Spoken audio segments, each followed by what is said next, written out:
Assalamualaikum warahmatullahi wabarakatuh. Perkenalkan, saya Nadia Silpiana dengan NIM 22102020116, mahasiswa Universitas Islam Negeri Raden Fatah Palembang, program studi Pendidikan Agama Islam. Video pembelajaran ini dimaksudkan untuk memenuhi tugas mata kuliah Psikologi Pendidikan dengan dosen pengampu Ibu Husna Lutfiah. Kesempatan kali ini saya akan menjelaskan materi mengenai teori belajar. Teori belajar yang akan dibahas di sini terdapat 3 teori, yaitu teori behavioristik, teori kognitif, dan teori humanisme. Dari masing-masing ketiga teori ini akan menghasilkan 3 tokoh yang paling utama. Yuk, simak videonya.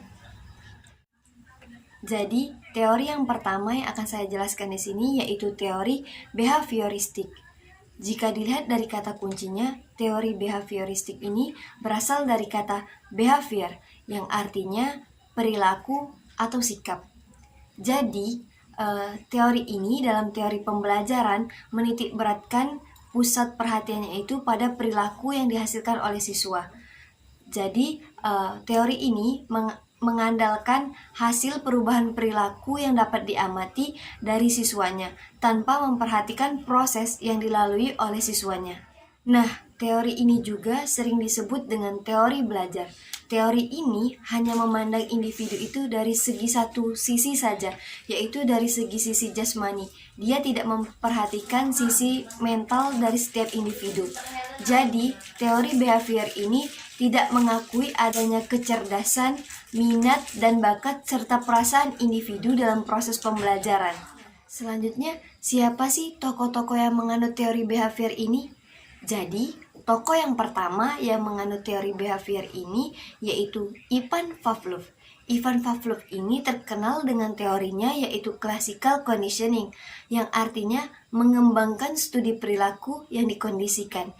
Asumsinya, dengan rangsangan-rangsangan tertentu, seseorang bisa mengubah perilakunya sesuai apa yang diinginkan. Nah, Pavlov untuk membuktikan asumsinya, ia pun melakukan eksperimen terhadap seekor anjing. Seekor anjing ini awalnya dibiarkan kelaparan dan selalu mengeluarkan lidahnya. Setiap kali melihat makanan, anjing tersebut selalu mengeluarkan lidah. Namun, setiap kali mendengarkan bunyi bel, anjing tersebut tidak mengeluarkan lidah. Lalu dilakukan latihan dan pengulangan secara bersamaan. Setiap kali mendengar bunyi bel dan diberikan makanan, maka lidah anjing tersebut akan keluar. Hasilnya, hanya dengan mendengar bunyi bel saja, lidah anjing tersebut bisa keluar tanpa diberikan makanan. Hasil dari pengulangan dan latihan yang terus-menerus berulang. Nah, makanan dalam eksperimen anjing tadi berfungsi sebagai penguatan dan pemberian rangsangan. Jika dikaitkan dengan belajar, teori ini menganut bahwa sebuah proses itu dapat terjadi karena adanya rangsangan-rangsangan dan karena adanya syarat tertentu, kemudian menghasilkan suatu reaksi. Jadi, berdasarkan teori ini, suatu proses perubahan itu dapat terjadi apabila adanya latihan dan pengulangan, atau dengan kata lain bisa disebut dipaksa agar terbiasa. Selanjutnya, tokoh yang menganut teori behavior yang kedua yaitu Edward Litordike. Ia terkenal dengan teorinya yaitu Law of Effect, artinya belajar terjadi karena adanya proses dan koneksi yang kuat antara stimulus dan respon. Untuk mendasari teorinya itu, ia pun melakukan eksperimen terhadap seekor kucing yang dilaparkan lalu dikurung dalam sebuah sangkar dan diberi sebuah tombol otomatis yang dapat membuka pintu apabila disentuh dengan tidak sengaja. Dari teorinya ini, maka muncullah suatu paham yaitu trial dan error. Artinya proses belajar itu dapat terjadi karena mencoba-coba dan karena melakukan kesalahan. Nah, berdasarkan teorinya pun Litordike ini membagi hukum-hukum belajar dalam 3 klasifikasi, yaitu yang pertama teori hukum kesiapan, hukum latihan, dan hukum efek.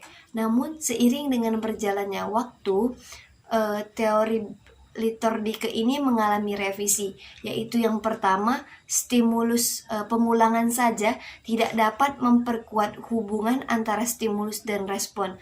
Dan yang kedua, hukuman atau punishment yang diberikan terhadap seseorang itu tidak dapat memberikan pengaruh positif terhadap perubahan perilaku individu. Selanjutnya, tokoh yang ketiga yang menganut teori behavioristik itu yaitu B.F. Skinner.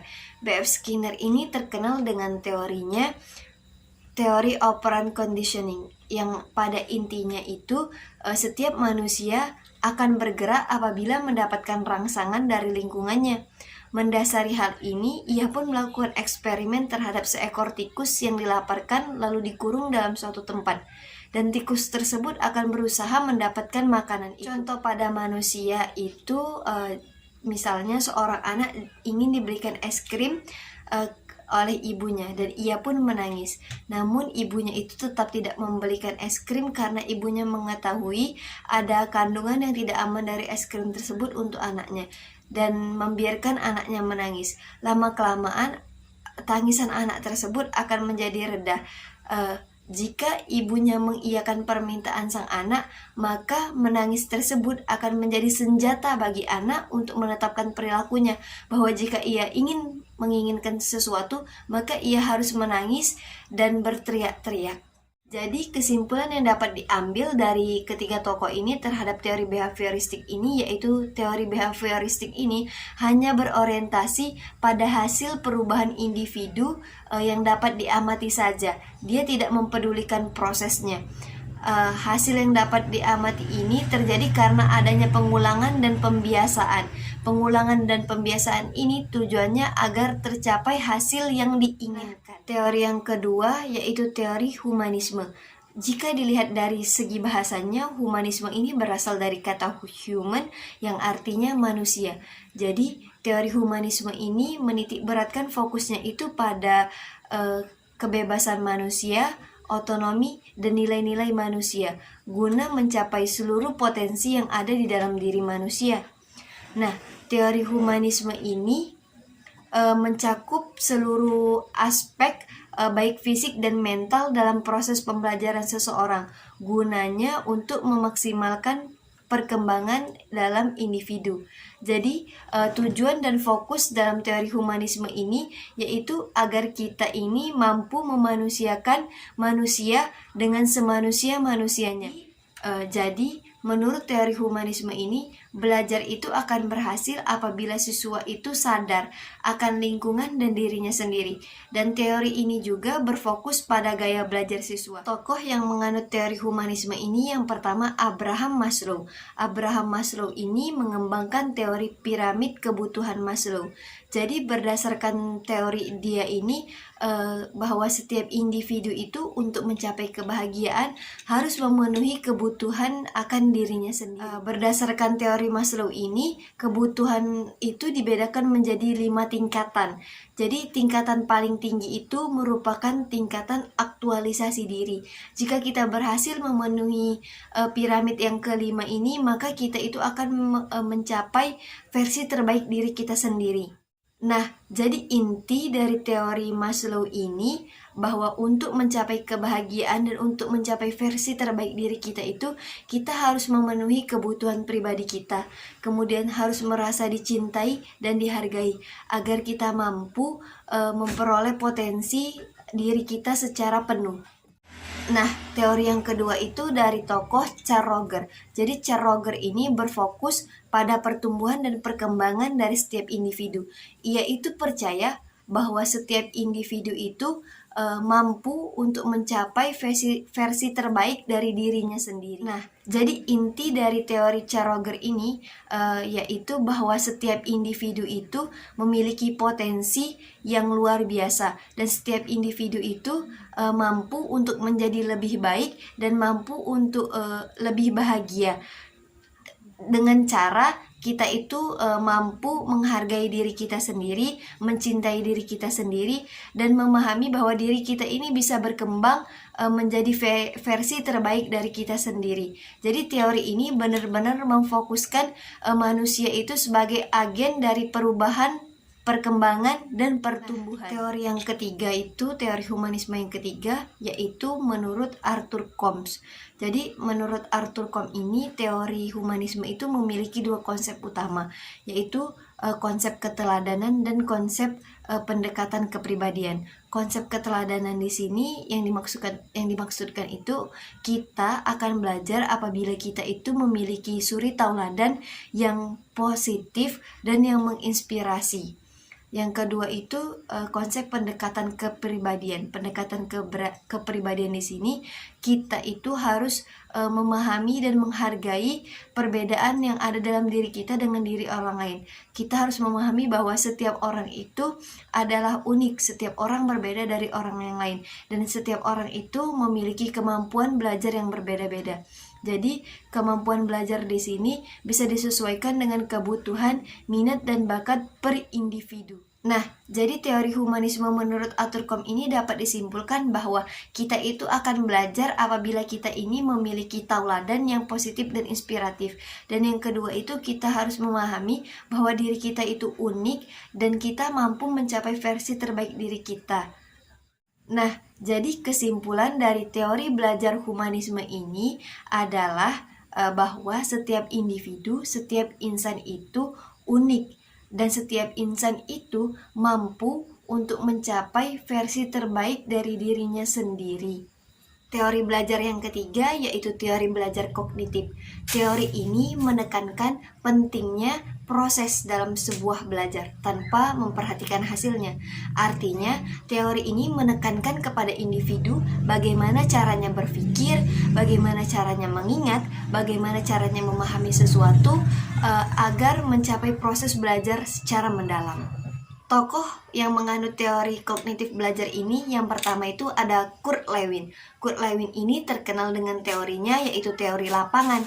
Ia percaya bahwa dalam proses belajar individu itu dipengaruhi oleh 3 komponen utama, yaitu ada komponen lingkungan, komponen perilaku atau behavior, dan komponen dan faktor internal. Nah, lingkungan di sini artinya semua yang ada di sekitar individu, baik orang, tempat maupun situasi. Lingkungan ini dapat mempengaruhi cara belajar seseorang. Yang kedua itu ada faktor perilaku. Nah, perilaku ini merupakan hasil dari proses interaksi antara individu dengan lingkungannya.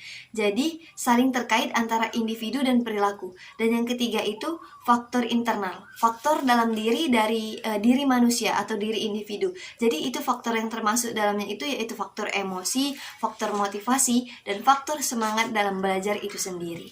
Tokoh yang kedua itu yaitu Jean Piaget. Nah, Jean Piaget ini percaya bahwa anak-anak dalam proses belajarnya itu melalui proses perkembangan kognitif. Artinya, perkembangan pemikiran dan pemahaman mereka tentang dunia itu dilakukan secara bertahap. Nah, teori Jean Piaget ini mencakup 4 tahap proses perkembangan yang dibagi olehnya. Yang pertama itu ada tahap sensorik, yang kedua tahap praoperasional, yang ketiga tahap operasi konkret, dan yang keempat itu tahap operasi formal. Jadi, jika disederhanakan, teori belajar menurut Jean Piaget ini artinya itu seorang anak belajar memahami perkembangan dan pemikirannya itu dilakukan secara bertahap untuk mendapatkan informasi lebih mendalam seiring dengan bertambahnya usia anak tersebut. Nah, tokoh yang ketiga itu yaitu Jerome Burner. Beliau berfokus pada bahwa pendidikan itu tidak hanya sekedar mengajarkan fakta dan memberikan informasi kepada siswa saja. Jadi inti teori belajar menurut Jerome Burner ini, para sekolah atau para guru itu seharusnya bisa membuat siswa memahami secara mendalam apa itu konsep belajar. Misalnya dengan menggunakan metode belajar yang menggunakan pengalaman mereka dalam belajar. Sebab kau terlalu indah dari sekedar kata. Dunia berhenti sejenak menilai.